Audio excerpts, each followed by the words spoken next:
মুসা নবীর মা, ইব্রাহিম নবীর মা, পৃথিবীর শ্রেষ্ঠ নিকৃষ্ট মা।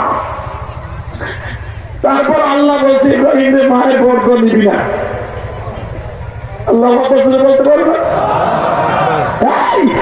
ইব্রাহিম নবীর মা ডাইরেক্ট আল্লাহর ঘোষণা, কিন্তু সূরা ইব্রাহিমের মধ্যে আসছে ইব্রাহিম তোর মা বাবার লেগে দোয়া করবে না, কারণ তোর মা বাবার আমি চির জাহান্নাম দিয়ে দিচ্ছি। কিন্তু ইব্রাহিম আল্লাহ বলছে আমি জাহান্নাম দেবে না আমার বাবা তোর মা বাবার আমলের কারণে। ইব্রাহিম তুই কিন্তু তোর মা বাবার কষ্ট দিবি না।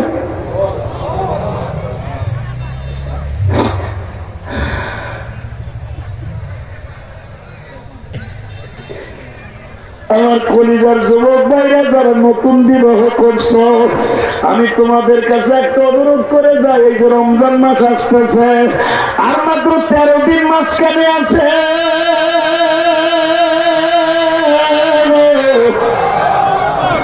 এই 13 দিনের ভিতরে আমি আমার মা বোনদেরকে বলবো, মা এই কোরআনটা সুন্দর করে ধুইয়া মুইসা রেডি করেন গো মা। এই কোরআনটাই কিন্তু রমজান মাসে নাযিল হয়েছে।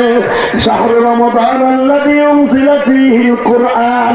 আল্লাহ দেখো যারা এখন মায়ের কথা মনে করে কাঁদবে, আমি সেটা বলতে চাইছি আমার ওয়াজের আগে আমার মা বোনদেরকে বলে যাই, মা আমার মা বালিশের ওই পাশে বসতো, আমি জিহাদি এই পাশে বসতাম, আমার মা নামাজের সূরাতে বসতো, আমার মা এইভাবে কোরআন শরীফটা খুইলা অন্তত 2 মিনিট সুন্নাহ দিয়া পড়িয়া থাকতো।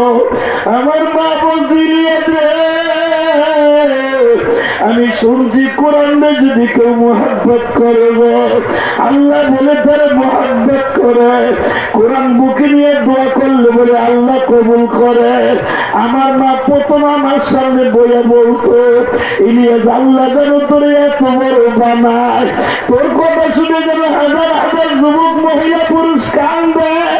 আমি তখন বলতাম কামিল করে কাঁদি, তোর কথা কে শুনবে?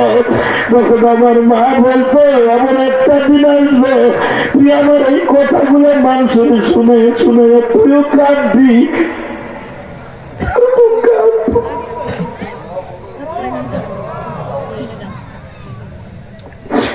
আমার নবী যে বলছে পৃথিবীর শ্রেষ্ঠ পীরের নাম হলো মা।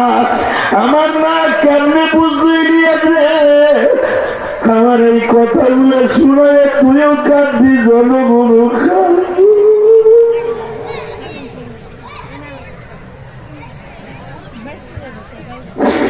আল্লাহ আমি জানি না মহিলা প্যান্ডেলে আমার কোন মা কান্দে, আমার ডাইনে বামে ভাইয়া কান্দে, কার জানো মা নাই বাবা নাই।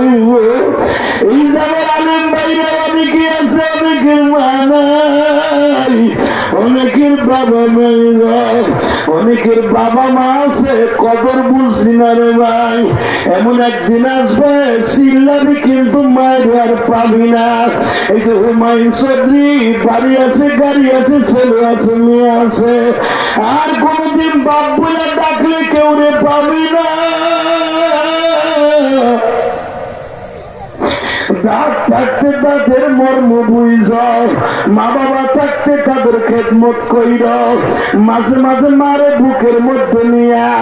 এই যে বরাতের রাত্র গতকালকে চলিয়ে গেল, তোমরা যারা গতকালকার অবস্থা আমার মসজিদের দেখছো, যুবকে শত শত যুবক টেলিফোন করে মার কাছে মার চাইছে, কত যুবক পাগল হয়ে মসজিদের মধ্যে দৌড়াদৌড়ি শুরু করছে। তখন মনে পড়ে গেছে আমার মায়ের কথা। আমার মাকে একদিন বলছি ইলিয়াস যে তোর কথা শুনে কত যুবক কাঁদবো। আল্লাহ দেখো যেই যুবক গুলো এখন সামনে বয়ে কান্দে, আমার দাড়ি পাকা বাঁচানবে কান্দে। আল্লাহ শাবান মাস তো শেষ হয়ে যাইতেছে, রমজান মাস শুরু হয়ে যাবে নবী। আজকে পুরানো শাবান শেষ হয়ে গেল। আল্লাহ যারা এখন কাঁদতেছে এদের জীবনে সব গুণাগুলি মাফ করে দিবা। আজকে তুমি তাকায় দেখো 26শে ফেব্রুয়ারি, আল্লাহ 26শে ফেব্রুয়ারি নবাব কলা কোপা এই মাঠে বসিয়া যারা কান্দে গো, মাহফিলের শুরুতে যাদের চোখে পানি, এদেরকে তুমি কবরে আযাব দিও।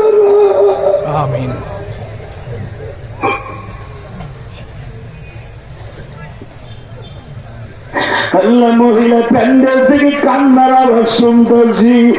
আমার কোন মায়ের স্বামী নাই, আমার কোন মায়ের স্বামী অসুস্থ, আমার কোন মায়ের সন্তান নাই গো, আমার কোন বোনের স্বামী ভালো না, আমার কোন ভাবি যেন সন্তানের জন্য কাঁদে, আমার কোন বোনটা যেন সন্তানের জন্য ডেলি কাঁদে গো। একটা সন্তানের জন্য চোখের পানি ফেলাইয়া গতকালকে রাত্রে বরাতের রাত্রে আমার বোনেরা মায়েরা কাঁদছে। আল্লাহ যারা এখন আমি মা হারার সাথে কাঁদে, এদের মনের আশা এখন পুরা করে দিবা আল্লাহ, এদের জীবনের গুনাহ মাফ করে দিবা। এবার আজকে সাবানের 15 তারিখ 26শে ফেব্রুয়ারি ইতিহাস রচনা করে দাও। হুমায়ুন চৌধুরী মাহফিলে বসে হাত দিকে আসমানের দিকে দিয়া যুবক গলা ফাটাইয়া মায়ের কথা মনে করিয়া জোরে একটা মৌলার আল্লাহ করে ডাক দে ভাই, ডাক দে, ডাক দে, ডাক দে। এই 26শে ফেব্রুয়ারি ডাক দে। আল্লাহ কলা কোফা নবাবগঞ্জের এই মাঠে তুমি দেখা 26শে ফেব্রুয়ারি যারা তোমার ডাক দিছে, এই কোরআনকে তাদের বন্ধু বানাবে। আমিন।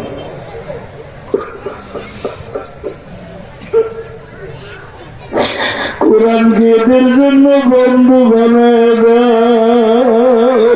কোরআনকে যারা বন্ধু বানাবো সবাই যেদিন ভুলে যাবে গো, সবাই যেদিন ভুলে যাবে কোরআন তোমায় ভুলবে না।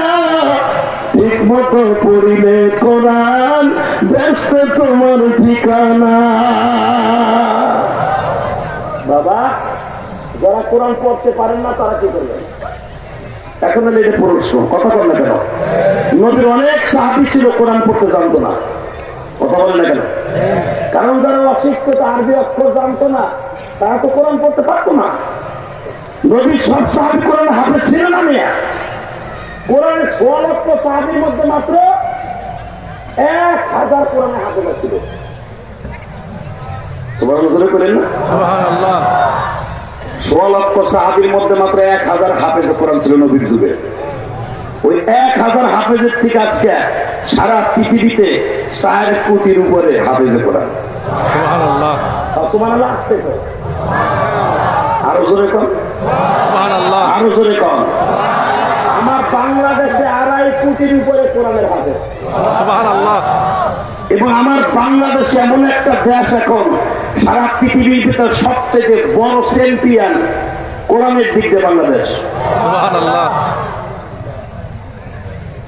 এটা আমাদের অর্জন, গৌরবের অর্জন। আমরা গৌরব করি কি দিয়ে জানেন? সাকিব আল হাসান অলরাউন্ডার যে সময় ছিল তখন সাকিব আল হাসান নিয়ে কত পোস্ট দিছো, নাচানাচি করছো, গাড়ি দিছে, বাড়ি দিছে, স্বর্ণের চাবি দিছে, স্বর্ণের বল দিছে, ব্যাগ দিছে। এখন সাকিব আল হাসান মাঠে নামে কয় বুয়া বুয়া গুয়া, পান খাওয়া গুয়া। কথা কন না কে? ও বেটা যখন ভালো খেলছে তখন হ্যাঁ অলরাউন্ডার সাকিব আল হাসান না। এখন এমপি কি রয়েছে আরো পাওয়ার বাড়ছে, এখন গুয়া। কথা কন না কে? এই লোকটা কি স্বর্ণের বুথও পাইছে, ব্যাটও পাইছে, প্রধানমন্ত্রীর হাতের থেকে স্বর্ণের বলও পাইছে, গাড়ি পাইছে, চাবি পাইছে, রেলার পাইছে, বাড়ি পাইছে।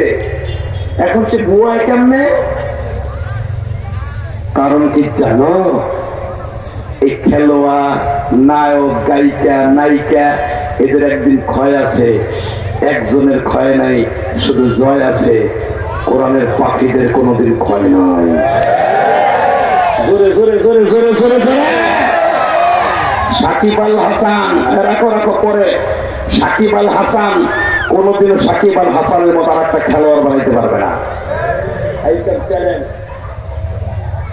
মাশরাফি কোনোদিনও মাশরাফির মতো একটা খেলোয়াড় বানাইতে পারবে না। কিন্তু আমার কোরআনের পাখিগুলি কিয়ামত পর্যন্ত এক একটা সাকিব আল হাসান জন্মদিনে সারা পৃথিবী জয় করে নিয়ে আসবে। আমারও দাম নাই, আমরা এয়ারপোর্টে আসলে আমাকে কোনো কেউ রিসিভ করতে একটা পুলিশও যায় না, বরঞ্চ ধাক্কাইয়া বাইর করে। আর অন্যরা যখন আসে, যখন টাইগাররা বিলাই আসে, তখন বাক্সুটারে সেগাইতে সেগাইতে আহে না, মাথা নিচা করে আহে। কথা বল না কেন? সব খুলে রেখে দিতে চাই সব জনগণে। আর আমরা যখন এয়ারপোর্ট দিয়ে বের হই, মাথা উঁচা করে বের হই, কেউ আমাদের গণসম্বর্ধনা না দিলেও আমার মালিকদের জন্য বসে আছে। এই কয়েকদিন আগে সারা পৃথিবীতে 1 নাম্বার চ্যাম্পিয়ন হয়ে আসলো সালেহ আহমদ তাকরির। কথা বলো না কেন? আরো জোরে বলো। কাতার প্রতিযোগিতায়, দুবাই প্রতিযোগিতায়, ইরানের প্রতিযোগিতায়, সৌদি আরবের প্রতিযোগিতায় 1 নাম্বার স্থান করে আছি আমরা। বাংলাদেশে কি মনে করে বলে সারা পৃথিবী এখন বাংলাদেশের ছিল, সবার জন্য না, একমাত্র কোরআনের পাখিদের জন্য। কথা বলে না কেন? সারা পৃথিবীতে যত খেলোয়াড় আছে, বাংলাদেশে কোনোদিন চ্যাম্পিয়ন হইয়া স্বর্ণের সেই ইডারি আসতে পারে নাই। চ্যাম্পিয়ন হইতে পারছে, বিশ্বকাপ আনতে পারছে, আর আমরা বিশ্বকাপ আনছি কোরআন দিয়ে। কথা বল না কেন? বিশ্বকাপ আমরা আনি নাই। সৌদি আরবের মতো জায়গার থেকে, ধর্মমন্ত্রীর কাছ থেকে স্বর্ণের কাপ নিয়ে আসা তুমি কি মনে করলাম? কাতারের প্রেসিডেন্টের হাত দিয়ে প্রিন্স আব্দুল্লাহর কাছ থেকে স্বর্ণের মেডেল নিয়ে আসা কি মনে করলাম তুমি? আমরা পারি, কিন্তু আমাকে দাম তোমাদের কাছে দিতে হবে না, ওনার কাছে থাকলে হবে। কারণ এইটা দামি, এই সিনার মধ্যে রেখেছি বাড়ি, এখান থেকে ছেড়ে দিব, চ্যাম্পিয়ন হয়ে চলে আসবো, জান্নাতে ঠিকই বাড়ি করবো। আল্লাহু আকবার বলতে হবে। এখন তোমাদের জবান থেকে, নবাবগঞ্জের জমিন থেকে একটা আওয়াজ শুনতে চাই, দুনিয়ার কেউ হাফেজ কোরআনদের বাংলাদেশের দাম দিক বানা দিক, আলেম ওলামাকে দাম দিক বানা দিক, কিন্তু কোরআনের পাখিদের বিরুদ্ধে যদি কথা বলা, তার পাল্লা জবাব দেব জুতা দিয়া। রাজি আছি না? রাজি আছি কোরআনের পাখিদের পক্ষে? আল্লাহকে হাত উঁচু করে দেখায় দাও।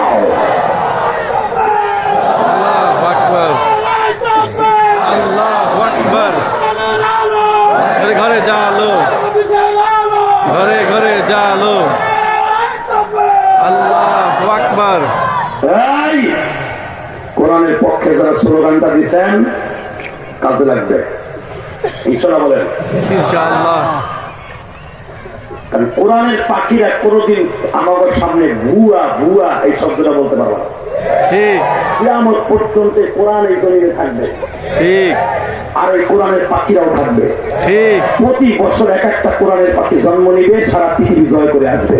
ঠিক। কথা বলি না কেন? ঠিক। সাকিব হাসান চলে গেলে আর তার সম্মেস্থান পুরো করতে পারবে না, কিন্তু আমাদের সাকিব আল হাসান যিনি সারা বিশ্ব বিখ্যাত হয়ে আছে, ওর স্থানে সালেহ আহমদ তাকরিম জন্ম নিয়েছে। ঠিক। সালেহ আহমদ তাকরিমের স্থানে আর এক সাকিব আল হাসান জন্ম নিবে। ঠিক। আমাদের ভয় নেই, তবু ভয় আছে। কথা বল না? ঠিক। জোরে কর। ঠিক।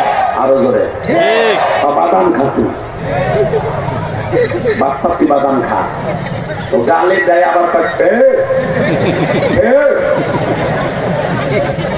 গাছি আবার ডাকতে